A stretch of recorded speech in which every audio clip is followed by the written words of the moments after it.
Emmanuel Macron qui sera aujourd'hui à Tulle et à Oradour-sur-Glane. Oui, pour commémorer le massacre de 642 habitants par les Waffen-SS le 10 juin 1944. Cérémonie en présence d'une centaine de membres du Parlement européen des jeunes. Et décidément, le Parlement européen, il est partout autour d'Emmanuel Macron, comme pour lui rappeler la défaite cinglante de son camp. Et la victoire sans appel du RN. Plus de 30%, je vous le disais, c'est historique. Le Rassemblement national qui appelait de ses voeux cette dissolution de l'Assemblée nationale et se dit désormais prêt à relever le défi. Défi colossal, Alexandre Chauveau. Passé l'euphorie des résultats hier soir, sur scène, Jordan Bardella a le visage grave, pendant que Marine Le Pen se dit prête à gouverner. Ces élections européennes consacrent notre mouvement comme la grande force d'alternance pour la France.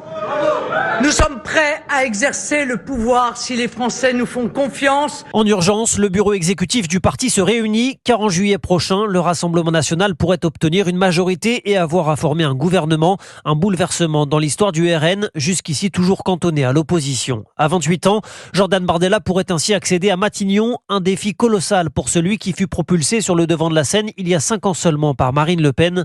À l'origine de la dissolution, le Rassemblement national change en tout cas de dimension. Les 88 sièges obtenus à l'Assemblée en 2022 font désormais figure de seuil minimum à atteindre. Et pour pouvoir gouverner demain, le parti pourrait avoir à tendre la main à Reconquête ou aux Républicains. Une hypothèse écartée jusqu'à présent par Jordan Bardella et Marine Le Pen et qui pourrait peser dans cette campagne.